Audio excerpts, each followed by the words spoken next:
Hello students, आज आप exercise कर रहे हैं 9B और ये जो एक्सरसाइज है बिल्कुल सेम कंसैप्ट ते बेस्ड है जो आप 9A की हुई है सिंपल इंटरस्ट। और एक्सरसाइज B दे विच कुछ हायर लैवल के क्वेश्चन है जो आप क्वेश्चन करके ही देखते हैं, तो सेम कंसैप्ट नाल ही आप सारे क्वेश्चन सॉल्व करांगे। फर्स्ट क्वेश्चन है the interest on a certain sum of money is a 0.24 times of itself in 3 years, then find the rate of interest। rate of interest आप फाइंड आउट करना है। Certain some of money कुछ अपने को जो principal है वो given है, कुछ भी हो सकता, तो आप इन्हें सपोज कर लेने एक्स है, तो जो इसका इंटरस्ट होएगा वो की होएगा, जो सर्टन सम है मीनस प्रिंसीपल है उसका 0.24 टाइम्स, तो दिस मीनस इंटरस्ट कितना होया दिस टाइम्स ऑफ एक्स मतलब 0.24 एक्स होएगा। ठीक है, टाइम्स का मीनस मल्टीप्लाई। टाइम कितना दिता हुआ है, टाइम है साढ़े को 3 years. Okay, then rate of interest R असी फाइंड आउट करना है, तो सिंपली फार्मूला अप्लाई कर दो। इंटरस्ट कि इक्वल है principal into rate of interest into time by 100 और इतने वैल्यू पुट कर देंगे। इंटरस्ट है 0.24 X is equals to principal that is X, rate of interest find out करना है एंड टाइम 3/100। ओके, दैन असी rate of interest find out करना है, सेम रहन देवांगे, बाकी लैफ्ट हैंड साइड से लै जाना है। तो 0.24 है, पहले तो अगर असी इसनू इतने पॉइंट्स रिमूव कर दिए तो डिवाइड बाय 100 लिख सकते हैं, दैन 24/100 एक्स। ठीक है, और ये 100 डिवाइड दे विच है तो लैफ्ट साइड मल्टीप्लाई होएगा एंड एक्स एंड 3 मल्टीप्लाई च है की हो जाएगा डिवाइड विच, और राइट हैंड साइड साढ़े कोल की रह गया ओनली आर। तैनू कैलकुलेट कर लो, एक्स नाल एक्स कैंसल हो जाएगा, 100 नाल 100 कैंसल, 3 के टेबल से 24 कट करांगे तो 8 आएगा। सो आर की वैल्यू कितनी आ गई साढ़े कोल 8% पर एनम जोड़ा होएगा ये रेट ऑफ इंटरस्ट होएगा। Okay, if rupees 3750 amount to rupees 4620 in 3 years at a simple interest, मतलब ये सानू प्रिंसीपल दिता होया, ये सानू अमाउंट दी हुई है 3 साल बाद जो अमाउंट ये होएगी एंड सिंपल इंटरस्ट की जी अमाउंट कैलकुलेट की गई है। दैन असी rate of interest find out करना है फस्ट पार्ट लिए, तो पहले असी फस्ट पार्ट ही सॉल्व करते हैं। तो इस दे लई की है साडे कोल प्रिंसीपल 3750 एंड ये है अमाउंट गिवन है 4620। ओके, तो साडे कोल अमाउंट का फॉर्मूला की होंदा है प्रिंसीपल प्लस इंटरस्ट, तो इतों अगर असी देखना हो साडे कोल इंटरस्ट किहदे इक्वल होएगा, जब फिर डायरैक्ट ही वैल्यू पुट कर देंगे असी, फॉर्मूला भी ड्राइव कर सकते हैं। तो इंटरस्ट किहदे इक्वल होंदा है, तो देखो पी माइनस हो जाएगा ये, मतलब अमाउंट माइनस प्रिंसीपल इंटरस्ट के इक्वल होंदा है, ਜਾਂ फिर डायरैक्टली इतने फॉर्मूला च वैल्यू पुट कर सकते हैं। ठीक है, तो इंटरस्ट की आ जाएगा amount minus principal, so minus करांगे तो साढ़े को इंटरस्ट की वैल्यू कितनी आ जाएगी 870, मतलब 870। उस तो बाद प्रिंसीपल गिवन है, ठीक है, इंटरस्ट गिवन है, दैन टाइम गिवन है 3 ईयर्स, तो रेट ऑफ इंटरस्ट असी फाइंड आउट करनी है। तो सिंपली फॉर्मूले के वैल्यूज़ पुट कर दो। Interest 870 that is equals to principal 3750 and rate of interest find out करना है, time is 3 years divide by 100, 0 नाल 0 कट हो जाएगी एंड दैन आर की जो वैल्यू है असी फाइंड आउट करनी है, तो राइट हैंड साइड से सिंपली असी आर लिखांगे इधर एंड बाकी लैफ्ट हैंड साइड से ला जाओ, नीचे रह गया 10 और 10 इधर आके मल्टीप्लाई होएगा एंड जो इधर मल्टीप्लाई च है 375 ये डिवाइड हो जाएगा इंटू 3। ओके, तो हुण असी इसकी कटिंग करनी है, तो असी अगर 5 के टेबल से कट कर दिए तो की आ जाएगा 2 आ जाएगा, 5 के टेबल से कट करांगे 7, 35 दैन 25 तो 5 से जाएगा। ओके, दैन 3 के टेबल से कट करांगे तो यह आ जाएगा 290 एंड नैक्सट असी 5 के टेबल से अगर इसनू कट कर दिए दैन 15 और ये आएगा 58। ओके सो आर की वैल्यू साढ़े कोल की आ जाएगी, R is equals to 58 into 2 by 15, that means 116/15%। ये आ गया साढ़े कोल आर की वैल्यू। ठीक है, तो फर्स्टली असी यही फाइंड आउट करना सी। ये इंप्रॉपर फ्रैक्शन है तो मिक्स फ्रैक्शन च कन्वर्ट कर सकते हैं, 7 × 11/15%। Okay then next second part है। सैकेंड पार्ट के असी फाइंड आउट करना अमाउंट, और अमाउंट की फाइंड आउट करनी है, प्रिंसीपल ये होएगा, टाइम गिवन है and rate of interest same होएगी। सेम मतलब रेट ऑफ इंटरस्ट असी यही लवांगे। ठीक है, तो इस दे लिए असी कैलकुलेट करना अमाउंट की होएगी। तो सब तो पहला असी देखांगे इंटरस्ट। तो इंटरस्ट लिए प्रिंसीपल गिवन है सैकेंड पार्ट लिए, into rate of interest. Rate of interest असी यही लवांगे 116/15 इंटू टाइम। टाइम सानू गिवन है फ्रैक्शन दे विच अगेन, तो 5 × 1/2, तो दिस मीनस कि आ जाएगा 10 + 1 11, 11/2 ईयर्स। तो टाइम कितना आएगा 11/2 years and divide by 100। 2 zeros नाल 2 0 कट हो जानी है। 15 के टेबल से कट करांगे 5 आएगा एंड 2 के टेबल से अगेन कट करांगे 58 आएगा। ओके सो 5 × 58 × 11 मल्टीप्लाई करांगे तो साढ़े को आएगा 3190। तो ये आ गया इंटरस्ट। तो हुण असी अमाउंट फाइंड आउट करनी है। तो अमाउंट की होएगा principal that is 7500 plus interest 3190, so that is equal to 10690। Okay next question है ₹4000 अमाउंट टू ₹5000 इन 8 ईयर्स। ये प्रिंसीपल है मीनस, तो ये अमाउंट जी गिवन है ये बन जाती है किन्ने टाइम दे विच 8 ईयर्स दे विच। In what time will ₹2100 amounts to rupees this at the same rate. Same rate of interest के नाल असी दसना है कि ये वाला जिहड़ा प्रिंसीपल है तो वो इस अमाउंट दे विच कन्वर्ट हो जाएगा किन्ने टाइम दे विच। ठीक है, तो दो क्वेश्चन कंबाइन करके दिते हुए हैं। तो सब तो पहला असी फस्ट नूं यूज़ करांगे, तो दैन असी rate of interest find out करांगे, दैन असी सैकेंड लई टाइम फाइंड आउट करना। ओके तो फस्ट दे लई सानूं की गिवन है इंटरस्ट का, पहले असी फॉर्मूला लिखते हैं, इस दे विच वैल्यूज़ पुट कर देनी है। तो वो लिए सानूं की चाहिए इंटरस्ट, तो ये साडा प्रिंसीपल है P और ए है अमाउंट A। तो साडे कोल इंटरस्ट किहदे इक्वल हुंदा है, अमाउंट माइनस प्रिंसीपल। तो 5000 है अमाउंट, प्रिंसीपल 4000 माइनस करांगे तो इंटरस्ट कितना आ जाएगा 1000। सो इंटरस्ट है 1000 is equals to a principal 4000 into rate of interest जो असी फाइंड आउट करना है इंटू टाइम। टाइम कितना साढ़े को 8/100। 2 zeros नाल 2 0 कट हो जाएंगे। दैन असी इतों आर की वैल्यू फाइंड आउट करनी है, तो दिस साइड ओनली आर, और उपर साढ़े कोल की है मल्टीप्लाई दे विच 8 × 40, तो ये लैफ्ट साइड की होएगा डिवाइड। ओके तो कटिंग कर दो, 0 नाल 0 कट हो जाएगी, 4 के टेबल से कट करांगे 100 नूं 25 आएगा। तो आर की वैल्यू साढ़े कोल कितनी आ चुकी है 25/8%। ठीक है, ये आर नूं असी यूज़ करना हुण नैक्सट लई। तो नैक्सट दे विच प्रिंसीपल है, ये अमाउंट है, तो अगेन असी इहदे विच फाइंड आउट करांगे इंटरस्ट। इंटरस्ट की होएगा अमाउंट माइनस प्रिंसीपल। तो 28,000 दे विचों माइनस करांगे 2800 दे विचों माइनस करांगे 2100, तो की आएगा 700। तो 700 साढ़े कोल की है इंटरस्ट है। तो इस फॉर्मूले दे विच अगेन वैल्यूज़ पुट कर दो, interest 700 that is equals to principal. Principal हुण साढ़े लिए ये होएगा 2100 into time rate of interest है 25/8 एंड टाइम इत्थे असीं फाइंड आउट करना है एंड डिवाइड बाय 100। तो 2 zeros नाल 2 zeros कट हो जाएंगे।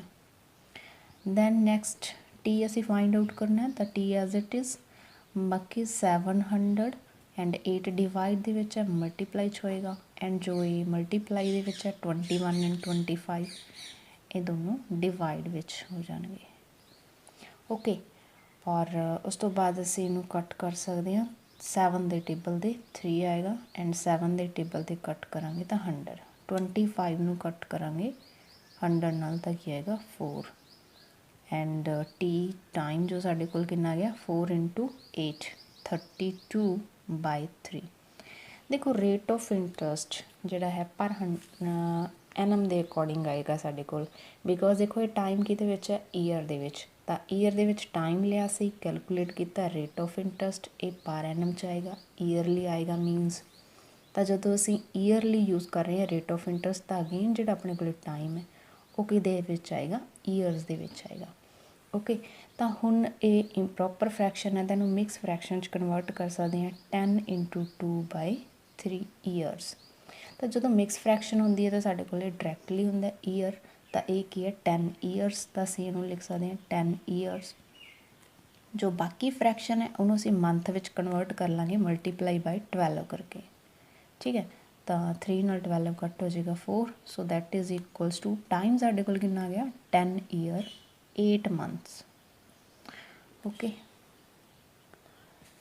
what sum of money lent at 6.5% per annum will produce the same interest in 4 years as देखो सेम इंटरस्ट की गल हो रही है तो दिस मीनस साढ़े को प्रिंसीपल कुछ होएगा उस ते असी रेट ऑफ इंटरस्ट ले रहे हैं एंड टाइम कितना लै रहे हैं 4 ईयर लै रहे हैं तो जिन्ना उस ते इंटरस्ट बनेगा उन्ना इंटरस्ट सेम बन रहा है 7500 ਤੇ दिस मीनस इस प्रिंसीपल ਲਈ 6 ईयर ਦੇ ਵਿੱਚ 5% रेट ऑफ इंटरस्ट ਤੇ जिन्ना इंटरस्ट बनेगा तो दोनों का इंटरस्ट सेम है तो दिस मीनस असी दोनों के अलग अलग फॉर्मूला अप्लाई करते हैं तो इंटरस्ट सेम है तो दोनों इक्वल रख देने हैं। ठीक है फस्ट ਲਈ सपोज साढ़े को प्रिंसीपल है P1 and rate of interest R1 T1/100 मतलब असी इंटरस्ट ही लै रहे हैं जो फस्ट वाला है। सैकेंड ਲਈ ਅਸੀਂ P2 R2 एंड T2 नाम दे दें ਅਸੀਂ जस्ट डिफरेंट तो इन्हों के लिए है। ठीक है ਇਹਦਾ इंटरस्ट ये दोनों के इंटरस्ट का फार्मूला है दोनों के इंटरस्ट की है इक्वल है सेम बन रहा है तो दैट मीनस ਅਸੀਂ इन्हों इक्वल रखता। ठीक है फस्ट वाले का प्रिंसीपल सानू गिवन नहीं है मीनस ਅਸੀਂ फाइंड आउट करना है तो उन्होंने असी एक्स सपोज कर लेने। ठीक है जिदी असी वैल्यू फाइंड आउट करांगे एंड आर कितना है आर ये लिए है 6.5 एंड टाइम कितना है टाइम 4 ईयर्स है divide by 100 that is equals to secondly असी P2 मन्निया होया जो ये प्रिंसीपल है 7500 रेट ऑफ इंटरस्ट 5% है एंड टाइम 6 ईयर्स है डिवाइड बाय 100। ठीक है जस्ट इसमें सॉल्व करना है एक्स की वैल्यू फाइंड आउट हो जाएगी।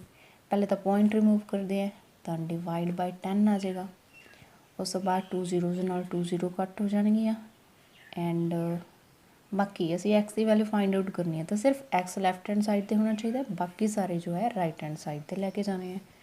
तो पहले जो राइट हैंड साइड पर है 75 × 5 × 6 एंड जो ये डिविजन च है एक ही होने हैं मल्टीप्लाई च एंड जो ये मल्टीप्लाई च है एक्स नाल एक ही हो जाएंगे राइट साइड ते डिवाइड। ओके हुण कट कर दो 4 नाल कट करांगे 2 के टेबल ते कट करते हैं तो 3 आ जाएगा दैन अगेन उन्होंने 2 के टेबल ते कट करांगे 5 आएगा एंड 5 के टेबल ते कट करांगे तो 13 आएगा। दैन उपर साढ़े कोल की रह गया 75 × 100 तो मीनस 7500 × 3 × 5 15 बाय 13 तो इन जस्ट मल्टीप्लाई करके सॉल्व करना है।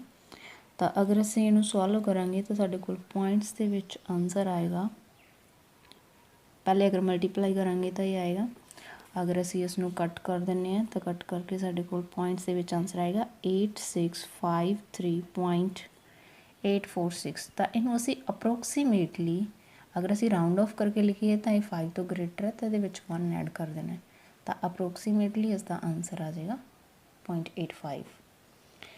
ओके सो यही असी फाइंड आउट करना सी प्रिंसीपल की वैल्यू। नेक्स्ट क्वेश्चन है a certain sum amounts to rupees this in 4 years and to rupees this in 6 years find the rate percent rate of interest find out करना है सी and the sum means principal find out करना है। ਤਾਂ ਦੇਖੋ given ਕੀ ਹੈ, ਇਸ question ਨੂੰ ਥੋੜ੍ਹਾ ਜਿਹਾ ਸਮਝਣ ਦੀ ਲੋੜ ਹੈ, ਬਾਕੀ ਕੁਐਸਚਨ ਬਹੁਤ ਹੀ ਈਜ਼ੀ ਹੈ। ਸਪੋਜ਼ ਪ੍ਰਿੰਸੀਪਲ ਹੈ ਸਾਡੇ ਕੋਲ P, ਉਸ ਦੇ ਵਿੱਚ ਅਸੀਂ ਐਡ ਕਰਤਾ ਇੰਟਰਸਟ ਕਿੰਨੇ ਟਾਈਮ ਲਈ ਹੈ, 4 ਈਅਰ ਲਈ। ਤਾਂ interest means I of 4 years. Interest add ਕਰਾਂਗੇ ਤਾਂ ਸਾਡੇ ਕੋਲ ਅਮਾਊਂਟ ਆ ਗਈ, ਪ੍ਰਿੰਸੀਪਲ ਪਲੱਸ ਇੰਟਰਸਟ ਐਡ ਕਰਦੇ ਹਾਂ ਤਾਂ ਕੀ ਬਣ ਜਾਂਦਾ ਅਮਾਊਂਟ। ਤਾਂ ਅਮਾਊਂਟ ਕਿੰਨੀ ਹੈ 3825।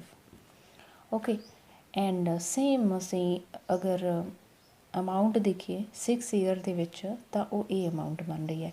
ਤਾਂ ਇਹ ਅਮਾਊਂਟ ਲਈ ਵੀ ਕੀ ਹੋਏਗਾ, ਕਿਉਂਕਿ ਪ੍ਰਿੰਸੀਪਲ ਦੋਨਾਂ ਲਈ ਸੇਮ ਹੈ, ਤਾਂ ਪ੍ਰਿੰਸੀਪਲ ਪਲੱਸ ਇੱਥੇ ਇੰਟਰਸਟ ਐਡ ਹੋਇਆ ਕਿੰਨੇ ਸਾਲ ਦਾ, ਇੱਥੇ 6 ਈਅਰ ਦਾ। ਠੀਕ ਹੈ, 6 ਈਅਰ ਦਾ ਇੰਟਰਸਟ ਐਡ ਕਰਾਂਗੇ ਤਾਂ ਇਹ ਅਮਾਊਂਟ ਸਾਡੇ ਕੋਲ ਕਿੰਨੀ ਬਣ ਜਾਏਗੀ 4050। ਓਕੇ, ਕਲੀਅਰ ਹੈ। ਹੁਣ ਸਿੰਪਲ ਇੰਟਰਸਟ ਦੀ ਜੋ ਬੇਸਿਕ ਪ੍ਰੋਪਰਟੀ ਆ ਉਹ ਕੀ ਹੈ, ਪ੍ਰਿੰਸੀਪਲ ਸੇਮ ਰਹਿੰਦਾ ਔਰ ਰੇਟ ਜੋ ਇੰਟਰਸਟ ਹੈ ਉਹ ਵੀ ਹਰ ਇੱਕ ਸਾਲ ਦੇ ਲਈ ਸੇਮ ਹੁੰਦਾ ਹੈ। ਠੀਕ ਹੈ, ਔਰ ਇਹ ਬਾਅਦ 'ਚ ਪਤਾ ਚੱਲੇਗਾ ਜਦੋਂ ਕੰਪਾਊਂਡ ਇੰਟਰਸਟ ਆਪਾਂ ਕਰਾਂਗੇ ਤਾਂ। ਔਰ ਫਿਲਹਾਲ ਇੰਨਾ ਹੀ ਬਹੁਤ ਹੈ। ਤਾਂ ਹੁਣ ਦੋਨਾਂ ਦੇ ਵਿੱਚ ਡਿਫਰੈਂਸ ਦੇਖੋ, ਫਸਟ ਐਂਡ ਸੈਕਿੰਡ ਦੋਨਾਂ 'ਚ ਡਿਫਰੈਂਸ ਕੀ ਹੈ। ਪ੍ਰਿੰਸੀਪਲ ਤਾਂ ਸੇਮ ਹੈ, ਅਗਰ ਅਸੀਂ ਇਹਨਾਂ ਨੂੰ ਮਾਈਨਸ ਕਰ ਦਈਏ ਤਾਂ ਇਹ ਕੱਟ ਹੋ ਜਾਏਗਾ। ਠੀਕ ਹੈ, ਮਾਈਨਸ ਕਰਨਾ ਮਤਲਬ ਸਾਈਨ ਚੇਂਜ ਕਰਨੇ, ਅਗਰ ਪ੍ਰੋਪਰ ਵਿੱਚ ਦੇਖੀਏ ਤਾਂ ਮਾਈਨਸ ਕਰਾਂਗੇ, ਬਟ ਅਸੀਂ ਪੋਜ਼ੀਟਿਵ ਹੀ ਲੈ ਰਹੇ ਹਾਂ, ਅਦਰਵਾਈਜ਼ ਦੋਨਾਂ ਸਾਈਡ ਦੇ ਵਿੱਚੋਂ ਇੱਧਰੋਂ ਵੀ ਨੈਗੇਟਿਵ ਸਾਈਨ ਆਏਗਾ, ਇੱਧਰੋਂ ਵੀ ਨੈਗੇਟਿਵ ਸਾਈਨ ਆਏਗਾ, ਬਟ ਅਸੀਂ ਜਸਟ ਪੋਜ਼ੀਟਿਵ ਲੈ ਸਕਦੇ। ਇਹ 6 ਈਅਰ ਹੈ, ਇਹ 4 ਈਅਰ ਹੈ, ਤਾਂ ਕਿੰਨਾ ਗੈਪ ਹੈ ਇਹਨਾਂ ਦੇ ਵਿੱਚ, ਮੀਨ ਡਿਫਰੈਂਸ ਕਿੰਨਾ ਇਹਨਾਂ ਦੇ ਵਿੱਚ, 2 ਈਅਰ ਦਾ ਡਿਫਰੈਂਸ ਹੈ। ਤਾਂ ਦਿਸ ਮੀਨਸ ਆਪਾਂ ਕੀ ਫਾਈਂਡ ਆਊਟ ਕਰ ਰਹੇ ਹਾਂ, ਇੰਟਰਸਟ ਆਫ 2 ਈਅਰਸ ਇੱਥੋਂ ਮਿਲ ਰਿਹਾ ਐਂਡ ਇਹਦੇ ਵਿੱਚੋਂ ਅਸੀਂ ਮਾਈਨਸ ਕਰ ਦਾਂਗੇ ਤਾਂ ਸਾਡੇ ਕੋਲ ਕੀ ਆਏਗਾ 225 ਆਏਗਾ। ਤਾਂ ਇੰਟਰਸਟ ਅਸੀਂ ਫਾਈਂਡ ਆਊਟ ਕਰ ਚੁੱਕੇ ਹਾਂ 2 ਈਅਰ ਦਾ, ਇਹ ਬਣ ਰਿਹਾ। ਬਟ ਹੁਣ ਅਗਰ ਅਸੀਂ ਦੇਖੀਏ ਫਸਟ ਜੋ ਸਾਨੂੰ ਇਹ ਅਮਾਊਂਟ ਦਿੱਤੀ ਹੋਈ ਹੈ ਇਹ 4 ਈਅਰ ਦੀ ਦਿੱਤੀ ਹੋਈ ਹੈ ਔਰ ਜੋ ਇੰਟਰਸਟ ਹੈ ਉਹ 2 ਈਅਰ ਦਾ ਹੈ। ਬਟ ਇੰਟਰਸਟ ਆਪਾਂ ਨੂੰ ਪਤਾ ਕਿ ਹਰ ਸਾਲ ਦਾ ਇੰਟਰਸਟ ਸੇਮ ਹੀ ਰਹਿੰਦਾ। ਸੋ 2 ਈਅਰ ਦਾ ਇੰਟਰਸਟ ਇਹ ਹੈ, ਅਤੇ ਅਗਰ ਅਸੀਂ 4 ਈਅਰ ਦਾ ਇੰਟਰਸਟ ਦੇਖਣਾ ਹੋਵੇ ਤਾਂ ਕਿੰਨਾ ਹੋਵੇਗਾ, ਇਹ 2 ਸਾਲ ਦਾ, ਇਹ 4 ਸਾਲ ਦਾ ਚਾਹੀਦਾ, ਤੈਨੂੰ ਡਬਲ ਕਰ ਦਿਓ ਤਾਂ ਮੀਨਸ 2 ਨਾਲ ਮਲਟੀਪਲਾਈ ਕਰ ਦਿਓ ਤਾਂ 4 ਈਅਰ ਲਈ ਕਿੰਨਾ ਹੋ ਜਾਏਗਾ ਇਹ 450। ਤਾਂ 4 ਈਅਰ ਦਾ ਅਗਰ ਅਸੀਂ ਇੰਟਰਸਟ ਦੇਖੀਏ ਤਾਂ 450 ਆ ਰਿਹਾ। ਤਾਂ ਹੁਣ ਦੇਖੋ ਆਪਾਂ ਨੂੰ ਕੀ ਮਿਲ ਚੁੱਕਿਆ ਹੁਣ ਤੱਕ, ਇੰਟਰਸਟ ਮਿਲ ਗਿਆ 450 ਔਰ ਇੰਪੋਰਟੈਂਟ ਚੀਜ਼ ਹੈ ਇੱਥੇ ਟਾਈਮ ਆਪਾਂ ਕਿੰਨੇ ਦਾ ਲੈ ਰਹੇ ਹਾਂ 4 ਈਅਰ ਦਾ, ਤਾਂ ਟਾਈਮ ਸਾਡੇ ਕੋਲ ਕਿੰਨਾ ਇੱਥੇ 4 ਈਅਰ ਐਂਡ ਅਮਾਊਂਟ ਸਾਨੂੰ ਪਤਾ ਹੈ, ਅਮਾਊਂਟ ਕਿੰਨੀ ਬਣੀ ਹੈ 4 ਈਅਰ ਦੇ ਵਿੱਚ 3825। ਤਾਂ ਇਹ ਕੀ ਹੈ amount 3825। Okay, and rate of interest ਅਸੀਂ ਫਾਈਂਡ ਆਊਟ ਕਰਨਾ ਐਂਡ ਪ੍ਰਿੰਸੀਪਲ ਦਾ ਸਮ ਵੀ ਫਾਈਂਡ ਆਊਟ ਕਰਨਾ, ਮੀਨਸ ਅਸੀਂ ਪ੍ਰਿੰਸੀਪਲ ਵੀ ਫਾਈਂਡ ਆਊਟ ਕਰਨਾ। ਓਕੇ, ਤਾਂ ਪ੍ਰਿੰਸੀਪਲ ਤਾਂ ਬਹੁਤ ਈਜ਼ੀ ਹੈ, ਇੰਟਰਸਟ ਪਤਾ ਆਪਾਂ ਨੂੰ ਕਿੰਨਾ, ਅਮਾਊਂਟ ਪਤਾ ਕਿੰਨੀ ਹੈ, ਤਾਂ ਪ੍ਰਿੰਸੀਪਲ ਕੀ ਹੁੰਦਾ ਅਮਾਊਂਟ ਮਾਈਨਸ ਇੰਟਰਸਟ ਆ ਜਾਏਗਾ। ਤਾਂ ਮੀਨਸ 3825 ਚੋਂ ਮਾਈਨਸ ਕਰ ਦਿਓ 450, ਦੈਟ ਇਜ਼ ਇਕੁਅਲਸ ਟੂ 3375। ਤਾਂ ਇਹ ਕੀ ਆ ਗਿਆ ਸਾਡੇ ਕੋਲ ਪ੍ਰਿੰਸੀਪਲ ਦੀ ਵੈਲਿਊ ਆ ਗਈ। Then rate of interest find out ਕਰਨੀ ਤਾਂ ਫਾਰਮੂਲੇ 'ਚ ਵੈਲਿਊ ਪੁੱਟ ਕਰ ਦਿਓ, interest that means 450 is equals to principal 3375 multiply by rate of interest find out करना into time 4 divide by 100। R ਦੀ ਵੈਲਿਊ फाइंड आउट करनी है तो R सेम रहेगा। ठीक है, बाकी ਨੂੰ ਅਸੀਂ शिफ्ट कर देंगे लैफ्ट साइड 100 मल्टीप्लाई च आएगा एंड ये डिवाइड ਦੇ ਵਿੱਚ आएगा 3375 इंटू 4। दैन कट कर दो 4 ਨੂੰ 100 ਨਾਲ कट करांगे 25 एंड 25 ਦੇ ਟੇਬਲ ਤੇ अगर असी इनू कट करिए तो ये आएगा 135। सो आर की वैल्यू साढ़े कोल कितनी आ चुकी है 450 बाय 135। इनू अगेन कटिंग हो जाएगी, इसकी अगेन कट करांगे 5 के टेबल ते कट करांगे तो ये आ जाएगा 2790। अगेन 9 के टेबल ते कट हो जाएगा 10 बाय 3, तो दैट मीनस 10 बाय 3%। ਤਾਂ ਫਰੈਕਸ਼ਨ ਦੇ ਵਿੱਚ ਅਸੀਂ ਲਿਖ ਸਕਦੇ ਹਾਂ 3 into 1 by 3% per annum। Divide rupees 15,600 into 2 parts such that interest on one at ਇਹਨੂੰ ਪਾਰਟਸ ਦੇ ਵਿੱਚ ਅਸੀਂ ਡਿਵਾਈਡ ਕਰ ਲੈਣਾ ਹੈ। ਤਾਂ ਸਪੋਜ਼ ਇਸ ਦੇ ਜੋ ਦੋ ਪਾਰਟ ਹੈ, ਇੱਕ ਨੂੰ x ਲੈ ਲਿਆ ਤਾਂ ਦੂਸਰਾ ਜਿਹੜਾ ਪਾਰਟ ਹੋਏਗਾ ਉਹ ਕੀ ਰਹਿ ਜਾਏਗਾ, ਇਹਦੇ ਵਿੱਚੋਂ x ਮਾਈਨਸ ਕਰ ਦਿਓ ਤਾਂ ਸਮ ਕਰਾਂਗੇ ਤਾਂ ਇਹੀ ਵੈਲਿਊ ਆ ਜਾਏਗੀ ਨਾ ਅਗੇਨ ਆਪਣੇ ਕੋਲ। ਦੈਨ ਜੋ ਇਹਦਾ ਇੱਕ ਪਾਰਟ ਹੈ, ਇੱਕ ਪਾਰਟ ਤੁਸੀਂ ਕੋਈ ਵੀ ਲੈ ਸਕਦੇ ਇਹਨਾਂ 'ਚੋਂ, ਉਸ 'ਤੇ 5% ਰੇਟ ਆਫ ਇੰਟਰਸਟ ਲਗਾਉਣਾ 5 ਈਅਰਸ ਲਈ, may be equal to that on the other. ਉਹ ਕੀ ਹੋਣਗੇ, ਦੋਨੋਂ ਇਕੁਅਲ ਹੋਣਗੇ, ਮਤਲਬ ਉਹਨਾਂ ਦੇ ਜੇ ਅਸੀਂ ਇੰਟਰਸਟ ਦੇਖਾਂਗੇ ਤਾਂ ਦੋਨਾਂ 'ਤੇ ਇੰਟਰਸਟ ਕੀ ਬਣੇਗਾ, equal to that one of the other at. ਜੋ ਦੂਸਰਾ ਪਾਰਟ ਹੈ ਉਸ 'ਤੇ ਕੀ ਹੋਏਗਾ 5% 4 into 0.5% ਰੇਟ ਆਫ ਇੰਟਰਸਟ ਹੈ ਐਂਡ ਟਾਈਮ 6 ਈਅਰ ਹੈ। ਤਾਂ ਦੋਨਾਂ ਦੇ ਇੰਟਰਸਟ ਦਾ ਫਾਰਮੂਲਾ ਲਗਾ ਦਿਓ, ਉਹਨਾਂ ਨੂੰ ਇਕੁਅਲ ਰੱਖ ਦਿਓ। ਤਾਂ ਪ੍ਰਿੰਸੀਪਲ ਅਗਰ ਅਸੀਂ ਇਹਨੂੰ ਸਪੋਜ਼ ਕਰੀਏ x ਹੈ ਇੰਟੂ ਰੇਟ ਆਫ ਇੰਟਰਸਟ ਇਹਦੇ ਲਈ 5% ਹੈ, ਟਾਈਮ 5 ਈਅਰਸ ਹੈ, ਬਾਈ 100। ਤਾਂ ਇਹਦੇ ਲਈ ਇੰਟਰਸਟ ਹੋ ਗਿਆ, ਇਕੁਅਲੀ ਰੱਖ ਦਿੰਦੇ ਹਾਂ। ਤਾਂ ਦੈਨ ਕੀ ਆ ਜਾਏਗਾ, ਇਹਦੇ ਲਈ ਪ੍ਰਿੰਸੀਪਲ ਇਹ ਹੈ 15600 ਮਾਈਨਸ x, ਠੀਕ ਹੈ, into rate of interest fraction complete ਕਰਾਂਗੇ ਤਾਂ ਕੀ ਆ ਜਾਏਗਾ 9/2 into time is 6 year divide by 100, ਠੀਕ ਹੈ। ਤਾਂ ਇਹਨਾਂ ਦੋਨਾਂ ਨੂੰ ਇਕੁਅਲ ਰੱਖਿਆ ਤੇ ਤੋਂ ਆਪਾਂ x ਦੀ ਵੈਲਿਊ ਕੈਲਕੂਲੇਟ ਕਰਨੀ ਹੈ। ਤਾਂ ਸਭ ਤੋਂ ਪਹਿਲਾਂ ਅਗਰ ਅਸੀਂ ਕੱਟ ਕਰ ਸਕਦੇ ਹਾਂ 5 ਦੀ ਟੇਬਲ 'ਤੇ 20, ਅਗੇਨ 5 'ਤੇ ਕੱਟ ਹੋ ਜਾਏਗਾ 4 ਐਂਡ ਦਿਸ ਸਾਈਡ ਅਸੀਂ ਕੱਟ ਕਰ ਸਕਦੇ ਹਾਂ 3 ਆਏਗਾ, ਠੀਕ ਹੈ। ਤਾਂ ਹੁਣ ਕੀ ਆਏਗਾ, ਲੈਫਟ ਹੈਂਡ ਸਾਈਡ ਰਹਿ ਗਿਆ x/4 is equal to 15600 minus x into 9 into 3 27/100। ਹੁਣ ਇਸ ਨੂੰ ਅਸੀਂ ਸੋਲਵ ਨਹੀਂ ਕਰਾਂਗੇ, ਜਸਟ ਸੇਮ ਰੱਖਾਂਗੇ, ਬਾਕੀ ਜੋ ਹੈ ਇਹਨੂੰ ਲੈਫਟ ਸਾਈਡ 'ਤੇ ਸ਼ਿਫਟ ਕਰ ਦਿਓ। ਤਾਂ ਦੇਖੋ 100 ਡਿਵਾਈਡ 'ਚ ਹੈ ਤਾਂ ਮਲਟੀਪਲਾਈ 'ਚ ਆਏਗਾ, 27 ਮਲਟੀਪਲਾਈਡ 'ਚ ਹੈ ਤਾਂ ਡਿਵਾਈਡ 'ਚ ਆ ਜਾਏਗਾ, that is equals to this. ਇਹਨੂੰ ਸੇਮ ਰੱਖੋ, ਓਕੇ। ਹੁਣ ਅਸੀਂ ਕੱਟ ਕਰ ਸਕਦੇ ਹਾਂ 4 ਦੇ ਟੇਬਲ 'ਤੇ 100 ਨੂੰ ਤਾਂ ਕੀ ਆ ਜਾਏਗਾ 25, ਤਾਂ ਮੀਨਸ 25/27x। ਔਰ x ਵਾਲੀ ਟਰਮ ਜੋ ਦਿਸ ਸਾਈਡ ਹੈ ਇਹਨੂੰ ਵੀ ਅਸੀਂ ਲੈਫਟ 'ਤੇ ਸ਼ਿਫਟ ਕਰ ਦਾਂਗੇ ਤਾਂ ਇਹ ਪਲੱਸ ਦਾ ਹੋ ਜਾਏਗਾ, ਇਜ਼ ਇਕੁਅਲਸ ਟੂ 15600, ਓਕੇ। ਹੁਣ x ਵਾਲੀਆਂ ਦੋਨੋਂ ਟਰਮਸ ਹੈ ਤਾਂ ਇਹਦਾ ਐਲਸੀਅਮ ਲੈਣਾ ਪਏਗਾ ਐਡ ਕਰਨ ਲਈ। ਤਾਂ ਐਲਸੀਅਮ 1 ਐਂਡ 27 ਦਾ ਕਿੰਨਾ ਆਏਗਾ 27 ਐਂਡ ਉੱਪਰ 25x ਪਲੱਸ ਇਹਨੂੰ ਮਲਟੀਪਲਾਈ 27 ਨਾਲ ਕਰਾਂਗੇ, 27x is equals to 15600। Add ਕਰ ਦਿਓ 52x/27 is equals to this। then x the value find out ਕਰਨੀ ਹੈ, ਬਾਕੀ ਰਾਈਟ ਹੈਂਡ ਸਾਈਡ 'ਤੇ ਸ਼ਿਫਟ ਕਰ ਦਿਓ ਤਾਂ 27 ਮਲਟੀਪਲਾਈ 'ਚ ਆਏਗਾ ਐਂਡ 52 ਡਿਵਾਈਡ ਵਿੱਚ ਆਏਗਾ, ਓਕੇ। 52 ਦੇ ਟੇਬਲ 'ਤੇ ਅਗਰ ਡਾਇਰੈਕਟ ਦੇਖੀਏ ਤਾਂ ਇਹ 3 'ਤੇ ਕੱਟ ਹੋ ਰਿਹਾ ਹੈ, ਯੈਸ 3 ਔਰ 2 ਜ਼ੀਰੋਜ਼ ਹੈ ਤਾਂ ਨਾਲ same, okay। so x is equals to 300 into 27, that means 8100। ਤਾਂ x ਦੀ ਵੈਲਿਊ ਆ ਗਈ 8100। ਤਾਂ ਦੇਖੋ ਆਪਾਂ ਦੋ ਪਾਰਟਸ ਇਸ 'ਤੇ ਬਣਾਏ ਹੋਏ ਹੈ, ਇੱਕ x ਉਸ ਦੀ ਵੈਲਿਊ ਡਾਇਰੈਕਟ ਆ ਰਹੀ ਹੈ, x ਦੀ ਵੈਲਿਊ ਅਸੀਂ ਫਾਈਂਡ ਆਊਟ ਕਰ ਚੁੱਕੇ, that is 8100 and second part ਇਹ ਹੈ। ਤਾਂ ਇਸ ਪਾਰਟ ਦੀ ਵੈਲਿਊ ਅਸੀਂ ਫਾਈਂਡ ਆਊਟ ਕਰਨ ਲਈ ਕੀ ਕਰਨਾ ਹੈ, 15600 ਦੇ ਵਿੱਚੋਂ ਮਾਈਨਸ ਕਰ ਦੇਣਾ 8100, ਤਾਂ ਇਹ ਕੀ ਆ ਜਾਏਗਾ 7500 ਆ ਜਾਏਗਾ, ਠੀਕ ਹੈ। ਤਾਂ ਇਹ ਦੋ ਇਕੁਅਲ ਪਾਰਟਸ ਦੇ ਵਿੱਚ, ਇਕੁਅਲ ਨਹੀਂ ਹੈ ਸੌਰੀ, ਦੋ ਪਾਰਟਸ ਦੇ ਵਿੱਚ ਡਿਵਾਈਡ ਹੋ ਚੁੱਕੇ ਆ ਔਰ ਇਹਨਾਂ ਦੋਨਾਂ ਦਾ ਇੰਟਰਸਟ ਕੀ ਬਣ ਰਿਹਾ, ਸੇਮ ਬਣ ਰਿਹਾ। Thank you for watching.